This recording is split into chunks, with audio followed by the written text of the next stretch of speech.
Okay, welcome to Kerbal Space Program. This is a game came out about 3 or 4 years ago. I backed them early on. It cost me like $9.99. They continued to work on the game over the years. Finally, it's out. It's completed. DJ turned me on to it. My son turned me on to it. A long time ago, I played thousands of hours on it. It's a really, really fun game. And there's some kind of learning to it if you get into it. Just to start out, this is your Kerbal Space Center.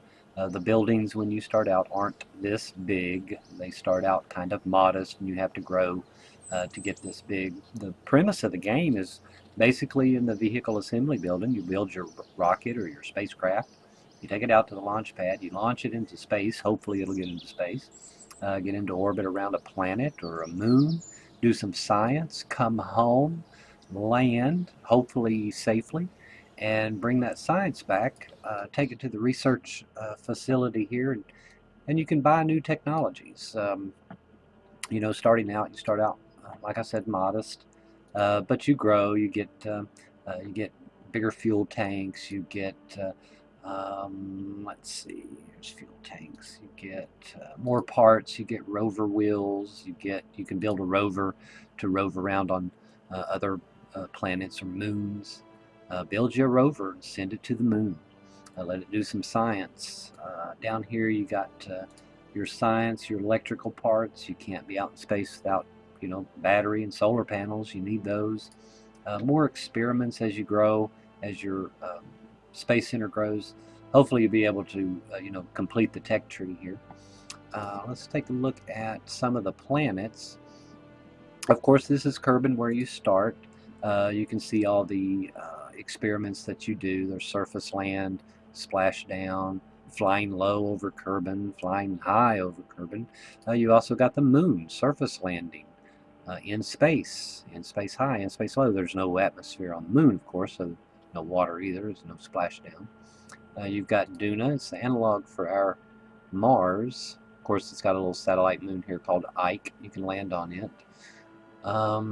Here's some experiments that are done, temperature scans and gravity scans and seismic activity scans.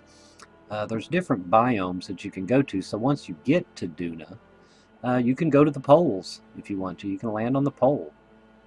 You can land in what they call the Midlands or the Lowlands or the Highlands or the North Basin or the Polar Highlands. There's just a lot of biomes, uh, a very deep game to get into. I mean, I've spent thousands of hours playing it. Jewel is like Jupiter. It has several planets as well. You can go visit, do some experiments, hopefully come back home. Um, let's see. Let's get out of here and go back to here. This is the tracking station where you can track all of your spacecraft that you've launched, that you've built and launched.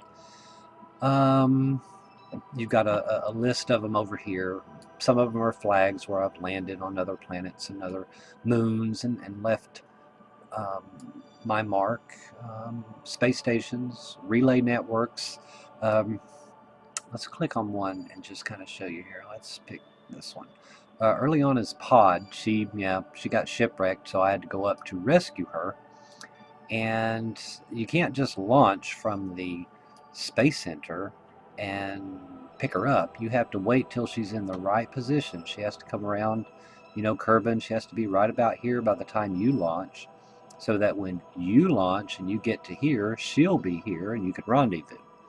So, it's a little bit of learning, about orbital mechanics and things like that. Procedures for rendezvousing, uh, orbits. Mostly it's equatorial orbits right here. You can go across the equator. But as our International Space Station, it has an inclined orbit. When it launches from Cape Canaveral on the East Coast, here in the U.S., it it flies at an inclined orbit. So it doesn't go directly east. It flies down a little bit, and then it comes over on this side. Or up, or whatever the orbit calls for. Um, I've got some really close ones in here. I've got some high ones. This one's called High Science. You can do experiments, high above Kerbin. You can do experiments low above Kerbin. These here are called polar orbits. They go across the top of the poles. Just relay satellites basically is what they are. This one's called KICS, probably called it Kerbal International Communications Satellite. Let's take a look at it. Anytime you send off a rocket that isn't manned, or a satellite that is not manned, you need to have communication back to Kerbin. That's what this little red antenna is. Of course, this one can reach to Kerbin as long as you have, solar power and your batteries on here. You got batteries. Make sure you have enough battery power. I don't even know where my batteries are. Right here they are. Yeah, these little batteries. This bigger antenna can reach out interplanetary. You can reach out to Duna or to Joule, the Joule system. So, making sure you have enough fuel to get to where you're needing to be in your orbit. I've got enough fuel on there. Making sure you have power. Make sure you have communication. Show you. You can see the little green line. This one is talking to a radio station that's on Kerbin.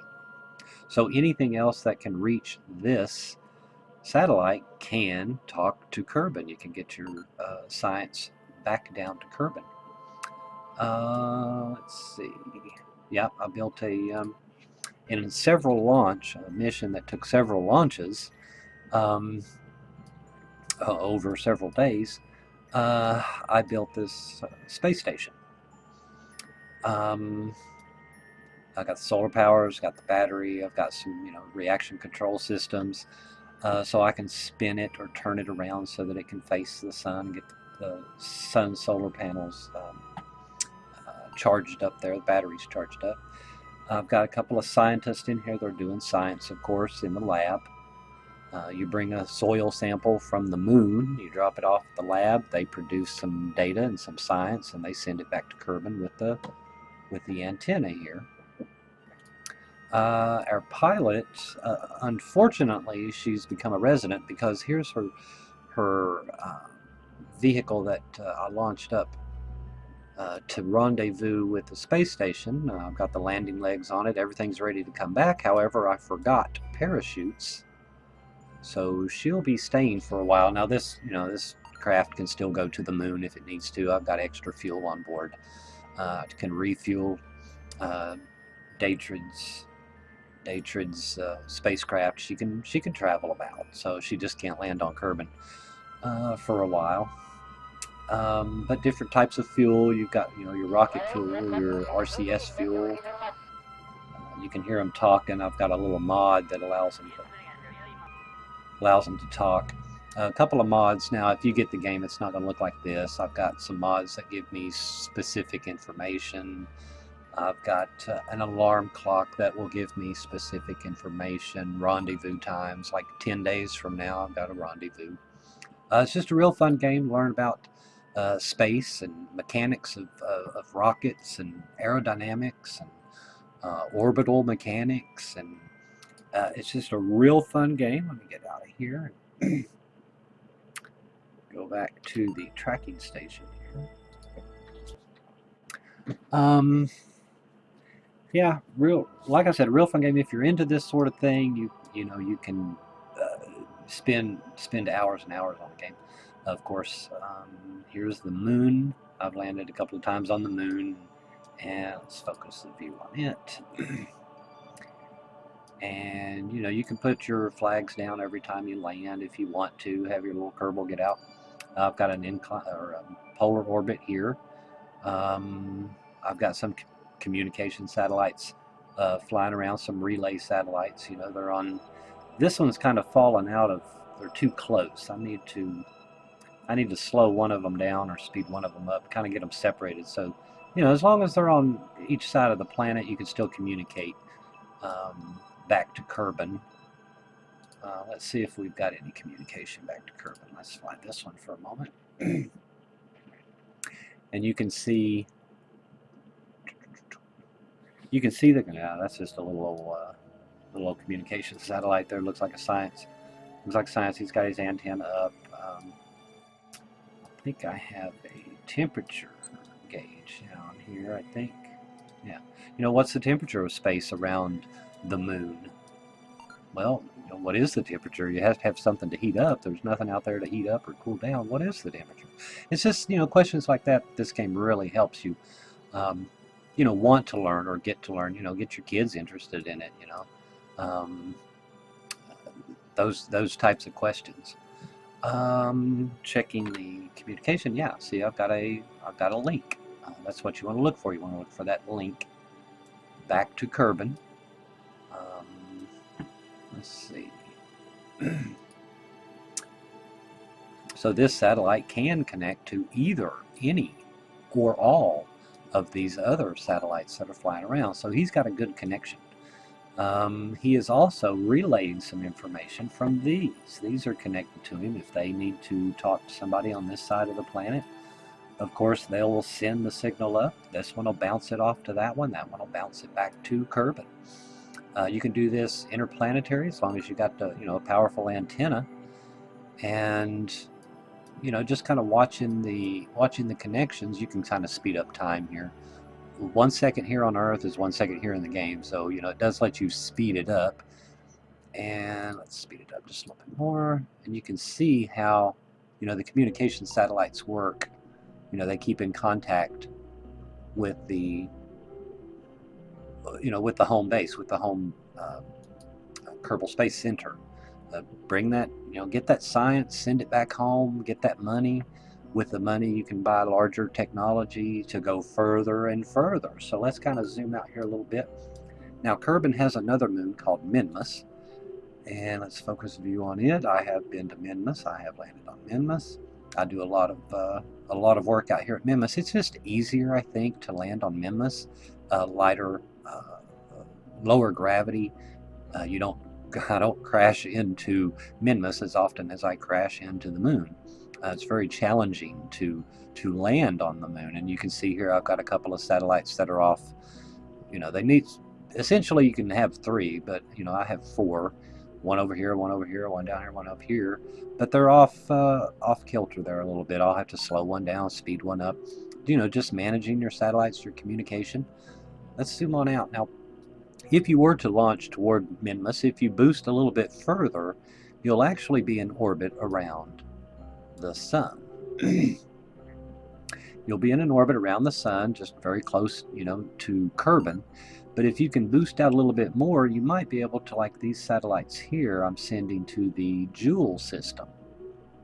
So when I launched, it looks like I launched back here a few days ago, probably weeks ago.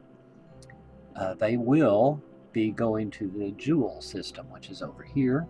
And you can see how, once they launched, it takes them a while to get to the other side of the solar system here and meet up with Joule. Hopefully they'll be there.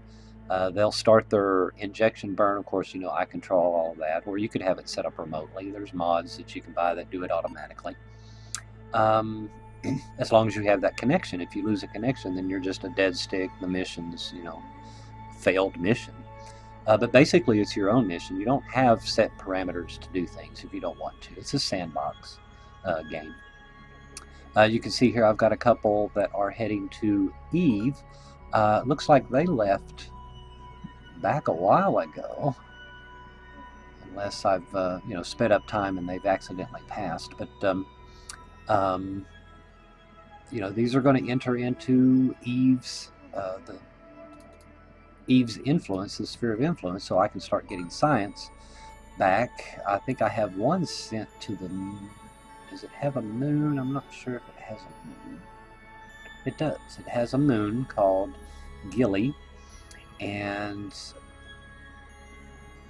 when I get to Eve, this is Eve, I probably won't land. I'm just going to set them up as communication satellites. I'm not going to land. You can see there's lots of water. It's not really water. It's something else. You can click on information and find out, Eve. It's a purple planet, blah, blah, blah. So, a lot of information there. I'll kind of back on out. Let's go back to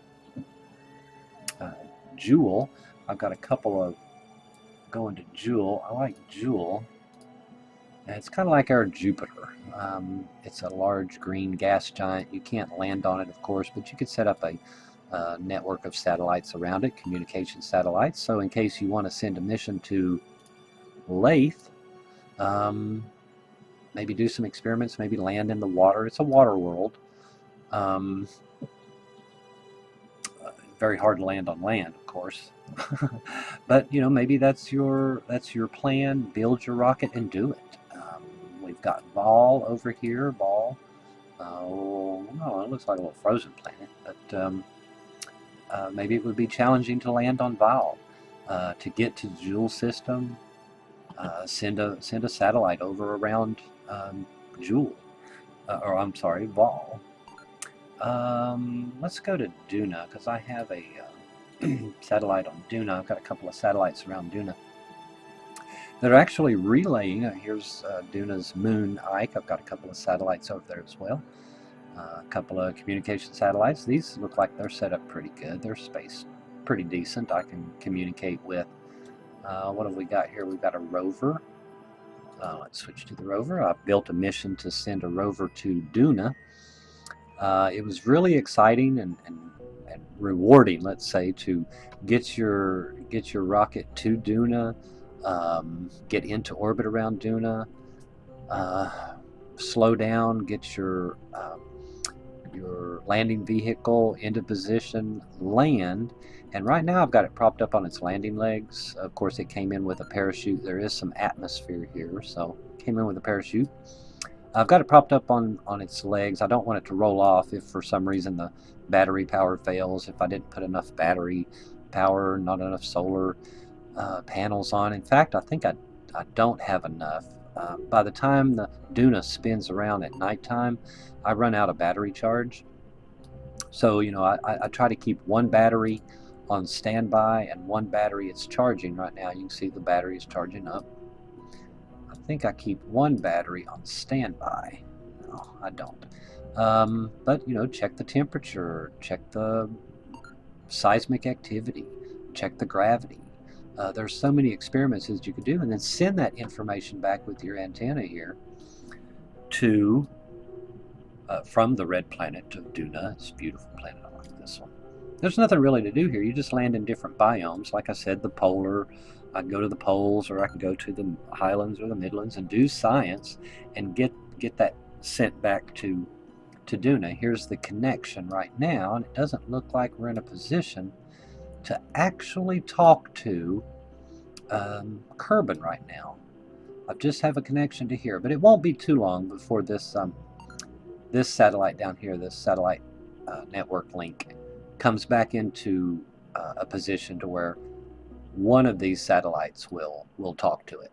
So at the moment, I wouldn't be able to control it if I needed to. So those are things that you have to kind of watch out for and plan for, because you don't want to be driving across Duna and then all of a sudden the satellite loses control and you can't control your rover. So just a little game, that I like. Like I said, it was turned on. My son DJ turned me on to it. Looking for a good space game. I would have never thought that I would enjoy such a game like this, but thousands of hours later, still playing it. It's still a great game. The big part of the game is building your rocket, so I am going to go to the Space Center here and just kind of, it's daytime. Let's make it warp to the next morning here. And there we go. The sun came up. The sun comes up in the east, of course, and the moon rises in the east. So when you want to go to the moon, you just take off heading east. You know what I mean? Let's go into the vehicle assembly building. And I'll put together just a very, very small rocket here. We've got a command pod. Let's get a parachute on top of there. We don't want our Kerbal to come crashing down. Let's give it a decoupler. Decouple the capsule from the engine or the fuel. You can use rocket fuel. There's other types of fuels, xenon fuels. Booster rockets. Here's your engines, big engines, small engines. Let's put the little booster on here. I am going to empty it down a little bit. I don't want that much fuel in there. I don't want it to go too far. I don't want it to go too fast. So let's see who is in pilot seat. Looks like we've got Jebediah on. Jebediah is a great pilot. He's our best pilot. Check our staging before we go to the launch pad, and you can build as high, as big a rocket as you need to, to get you to where you need to go. We've got our booster rocket, then our decoupler, then our parachute. Yeah, looks like we're ready to go. Head out to the launch pad, and like in real life, you want to make your last checks. You want to make sure you have. I have launched missions into space without the pilot, so you want to, you go back into the break room and he's sitting down watching the rocket go off, and you're like, hey, wasn't you supposed to be on there? So check your staging again. Jebediah is over here, making sure he's ready. Let's take a little look at him in here. He's ready to go. He's always ready. He loves this. Okay. And in 3, 2, 1. Now, as soon as I launch, I am going to tilt to the east, just so I can hit the ocean. Hopefully, I'll hit the ocean. But you could go straight up into space, but that would be kind of silly because you would just come straight back down. So you want to kind of tilt, turn a little bit in 3, 2, 1. There we go. Let's see, a little bit. We're almost out of fuel. There we go. I'll go ahead and stage. Decouple that. Whee! Jebediah loves this. We're still climbing. We'll probably get about 3,000 feet maybe out of this. Yeah. Gravity's starting to take over. The weight of the capsule is, of course, heavier on the bottom. Helps for re-entry. You can get re-entry shields, hopefully, when you come screaming into the atmosphere. Re-entry heating won't end in a bad result for your mission. I'm going to wait just a moment to hit this parachute. There we go. Our parachutes. You can hear the explosion of it. There we go. We've settled down now. That's a good speed, down to 5 meters per second. It's a good landing speed. Look at Jebediah. He's happy. Looks like we might land in the water. Of course, keep in mind, the planet Kerbal is still rotating. And so by the time you land, this may be underneath you. So we don't know if we're going to land in the water or not. But let's kind of speed up time here a little bit, and we'll get him down to the ground. Welcome him back from his mission. Of course, it was only 300,000. It was 3,000 meters. Space, of course, is at 70,000 meters on this game. I'm not sure what it is on Earth. Is it 120,000? I'm not sure. But let's take this little time here. Let's get down to the ground. 7, 6, 5, 4, 3, 2. There we go. We'll watch for a splashdown here. Turn this off so we can see. And splashdown. And Jebediah is happy. But anyway, this is a fun game. I mean, that's what this game really is. It's building your rocket, launching it, doing some science on other planets or other moons, or even on Kerbal. I mean, I've went to the North Pole on Kerbal and done some science. In fact, that was my practice mission for the moon launch. So, things like that. This game, I can't brag about this game enough. To me, it's a great game. There's other things you can do. Mission control. You can find out what missions are there. Mission control wants you to plant a flag on the moon. You can take that mission if you want to. You can rescue a couple of people. You can position a satellite in a specific orbit if you want to. You don't have to take these. Let's see. We went into the research. We went into the tracking station. This is where you can build airplanes. A lot of space programs started out with aerodynamics, building airplanes, and then sticking a rocket on an airplane, and things like that. Whatever you want to do, you can build a lander that, a re-entry vehicle like the shuttle. Take it up into space. Launch it, take it up into space, rendezvous, come back in, land here if you want to. Build your own rocket. Here's the astronaut complex where you can hire other Kerbals. I like to get them free. Just take a mission that says go save so and so at some place and just go up and get them. Because to buy an engineer, to buy a scientist, to buy a pilot costs a lot of money, and that's what you want. You want to get your money built up. You want good reputation, good science. Just a fun game. Get your kids involved. This is a really fun game. In fact, that's how me and my son DJ started watching it. This kid was trying to land on the moon, and it was just trying to get his little Kerbal, to get back up into the spaceship. Um, Really fun game. I can't talk about it enough. Hope you enjoyed the video. Thank you for watching. Bye.